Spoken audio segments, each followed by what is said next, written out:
C'est un pastéfié. Bu amee loolu ci xelam c'est parce que selon lui il était pastéfié mais il a vu mieux. mais bi nga toogee ak moom ngay mag xam nit bu baax a baax nag honorable yàgg ak ñoom ca impôt et domaine am foo jaar ak ñoom ñoo ñëpp surtout moom moomu di Bassirou ak le premier ministre Ousmane Sonko nga gis yenn kàddu yi mu wax ak comportement yi mu am tey ndax da nga jàpp ni moom pare naa ci yéen ànd bi. Bien. Oui. C'est une bonne question. Le Diomaye que je connaissais lii xew tey il y a 1 an su ma ko werante woon nit je peux donner ma main à couper que duñ ci àgg Diomaye ne ferait jamais une chose pareille. mais wax nga ma ko loolu sama plateau. wax naa la ko sa plateau. man la Diomaye ne fera jamais une chose pareille. ba ñuy doog di falu. Je croyais fermement. dama xam Diomaye travailleur. Diom avec des principes. respecter ay textes respecter nit am kaddu. moom laa jàppoon ci moom. moom laa xamoon ci moom. yàlla dogal ci biir parti bi on a travaillé ensemble. man mu jox ma cër. wallahi mu jox ma cër bu wér. maa ngi fàttaliku mu dugg ci oto may dugg ci impôt domaine bu Géejawaay mu woo ma téléphone. naa ma grand maa ngi la romb ngay bonde jantal grand. ñu nekk suma waay ma jox ko cër fonk ko. yàlla dogal ñu jàpp ko ma seeti ko benn yoon la am chance seeti ko saa yi ma demandé te ñu bañ. booba laa ko gëj a gis en prison bi mu faloo gisu ba ko à part ñu daje réunion Azala yi ci laa ko gëj gisaatuma ko dégg ko ma ba soubresaut yi am. bi soubresaut yi amee maay wax biñ ko jëkkee di muñi il y a 6 mois la ñu jóg ñun mag ñi. ñu seeti kilifa ci parti bi ni leen lii am bu warul mën a am malentendu bi c'est parce que présidence amul mag.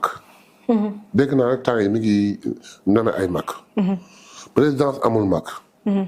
primature amul mag. assemblée amul mag il faudrait que fenn fu ne am fa ay mag te mag ñooñ di gisee di waxtaan. tey waxtaan ak kilifa yi. bañ ko waxtaanee kilifa gi dox ci yàlla moo xam. bi situation bii amee. il y a 3 mois demaat nañu toog waxtaan ak kilifa. ni ko nag lii fa mu jëm baaxul bu doon suñu sagoo de ñun ay mag lañu on ne cherche rien du tout mais jàmm bi lañu bëgg ak yaakaaru askan bi. war nañu mën di dajeeg Ousmane Sonko di dajeeg Diomaye ak di dajeeg. président assemblée nationale. toppatoo loolu pour que ñu mën a dajeeg ñoom di waxtaan ak ñoom ndax réeroo bañati am. def naag deful yàlla moo xam. ba situation bii am tey. bi situation bii amee tey. ñun ñu jóg sunu kilifa Ousmane Sonko jege woon. dañu dem gis ko. ndare jigéen la mais kilifa la mais sore nañu sore boo xam ne xaju fi te boobu ñu ngi dàqanteeg le 8.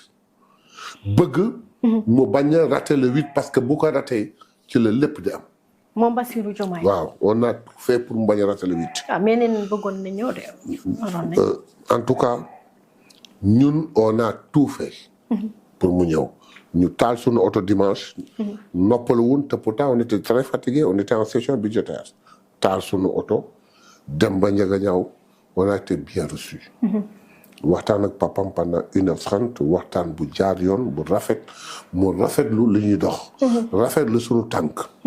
bi ñuy ñibbisi ñu ni demander audience xaju fi mais nañu user de notre grade de député et de notre privilège de mag pour forcer la porte. Oui. Nous sommes allés à la présidence pour le rencontrer. On est venu à 25 mètres de son bureau. man Diomaye ba ma xamoon mu dégg ni Mayabé doyen Alla Kane ñu ngi ci biir di ko seet à 20 mètres de son bureau day génn ñëw doyen accélère. Il a préféré demander, il est très occupé, que nañ dem après mu dem. Je peux comprendre une chose, qu'à la présidence, les choses ne se passent pas comme ça. On a voulu forcer. Et d'ailleurs, quand on a vu Ousmane, on lui a dit que dem nañu forcer, il dit, mais doyen yéen tamit mag daal buur la. Mais la présidence, c'est pas comme ça. C'est comme ça que Ousmane nous a dit. On est sorti de la présidence, gisuñu Diomaye, ñu dem directement privature. On a fait la même chose à la primature, forcer la porte. Le chef de cabinet est rentré pour venir nous dire, il dit oui, mais pas ici. Demain chez lui, à 18h. Demain, le lendemain chez lui, on est allé. C'était le mardi. Nous avons pendant 1h30. Nous avons sa version des faits et toute la situation.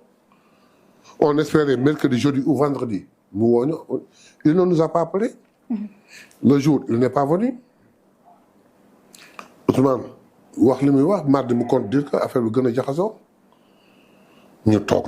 On a découvert que le gars, il a tracé, il a tracé. Jël na yoonu boppam man li ma boole ak ju bari mooy dañ doon wax naan bon écoutez on a parlé à Ousmane il nous a dit xam nañ point bi on va faire une médiation il faut qu'on aille voir j'ai dit attends arrêtez le mot médiation dindi leen ko dindi leen ce mot médiation am leen courage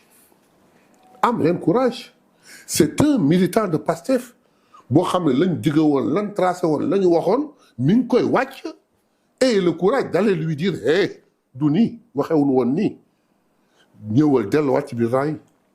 mais est-ce que du looloo tax ñu bëri yow mere la ci loolu ndax dañu ñenn ñi bëri. tout ce que j'ai dit au bureau politique et à la réunion de préparation lui a été rapporté avant ma ñëw.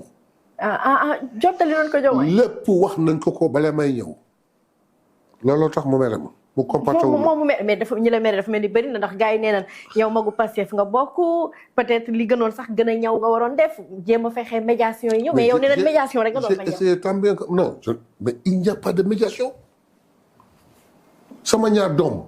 waaw bu ñu xulooy damay xool ku tooñ samay jarbaat bu ñu xulooy damay xool ku tooñ koñ bi buñ ma woon tey ak nin ma respecté. waaw dara am fa dañ naan ma waa doyen kaay ma ñëw toog lan la ma ne yow yaa tooñ.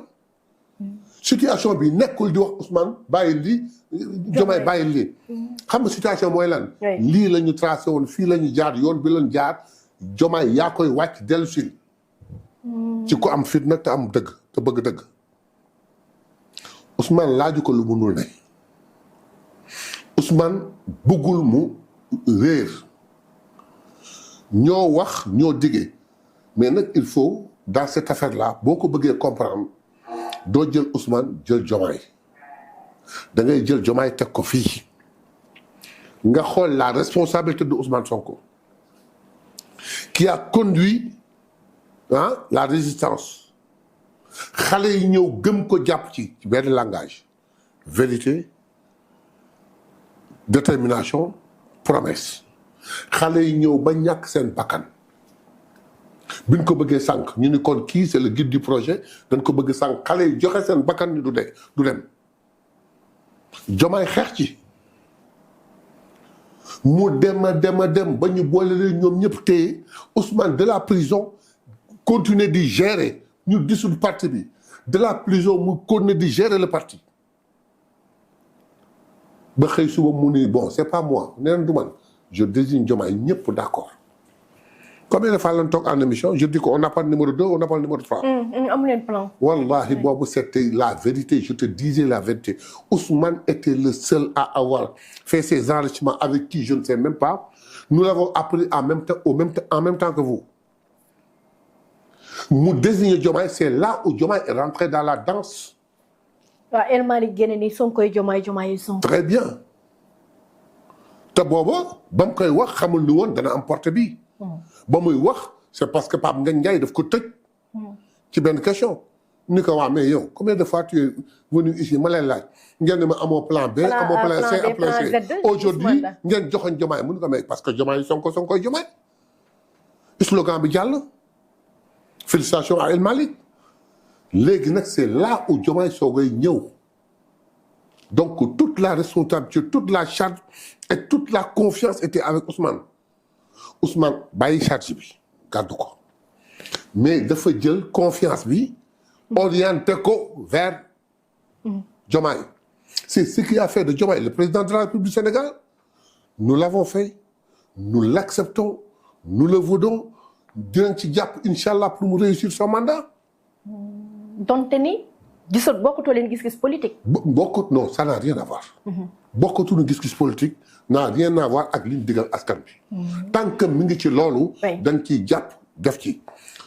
léegi nag ñaar yi nga xam ne mooy soupape yi mooy yi gën a intérêt mooy justice pour les martyrs ak reddition des comptes ñaar ñooñu foog ñu teg ñu xam ni départ nañu ñu ngi jëm fii même buñ ci àggul ci mandat bi ak ci beneen mandat.